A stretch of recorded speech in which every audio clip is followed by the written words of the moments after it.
ఏపీలో అసలైన ఘట్టానికి తెరలేస్తుంది. ముఖ్యమంత్రి జగన్మోహన్ రెడ్డి పిఠాపురాన్ని లక్ష్యంగా ఎంచుకున్నారు.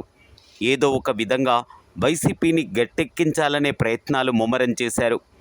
ఏపీలో వివిధ నియోజకవర్గాల్లో జరుగుతున్న ఎన్నికల యుద్ధం ఒకటైతే పిఠాపురం ఒక్కటే మరో యుద్ధంలా కనిపిస్తుంది. ఈ నెల 11వ తేదీతో ఎన్నికల ప్రచారం ముగియనుంది. పిఠాపురంలో వార్ వన్ సైడ్గా కనిపిస్తుంది. జనసేన అధినేత పవన్ కళ్యాణ్ గెలుపు నల్లేరుపై నడకేనని రాజకీయ విశ్లేషకులు బల్లగుద్ది మరీ చెబుతున్నారు.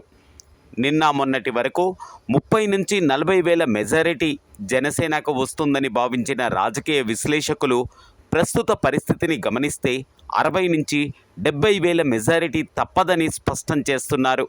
పలు నివేదికలు కూడా అదే చెబుతున్నాయి. దీనికి తోడు సర్వేలు కూడా పవన్ కళ్యాణ్కు అనుకూలంగానే ఉన్నాయి. ఇక పిఠాపురం ప్రజల మాట ఒకటే మాట, పవన్ కళ్యాణ్ని గెలిపించుకుంటామన్నదే.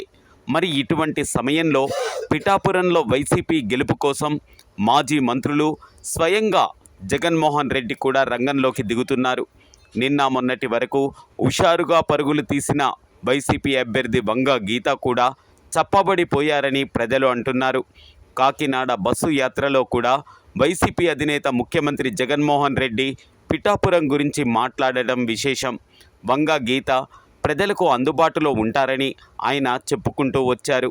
అయితే జనసేన అధినేత పవన్ కళ్యాణ్ కూడా తన సొంత నియోజకవర్గంలో ప్రచారానికి ఒకరోజు ముందుగానే భారీ రోడ్ షోను ప్లాన్ చేశారు. శుక్రవారం ఉదయం నుండి రాత్రి వరకు పిఠాపురంలోనే ఆయన ఉండాలని నిర్ణయించినట్లుగా తెలుస్తోంది. ఒకవేళ శుక్రవారం వైఎస్ జగన్ కూడా ప్రచారానికి వస్తే పోలీసులు ఇద్దరికీ అనుమతిని ఇస్తారా లేదా అన్నది ప్రశ్నార్థకంగా మారింది.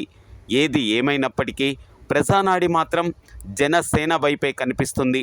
ఇటు తెలుగుదేశం పార్టీ కూడా జనసేన గెలుపే ముఖ్య ధ్యేయంగా పనిచేస్తున్నారు. మరి ప్రజలు ఎవరి పక్షాన ఉన్నారు అన్నది మరికొద్ది రోజులు ఆగితే తేలనుంది.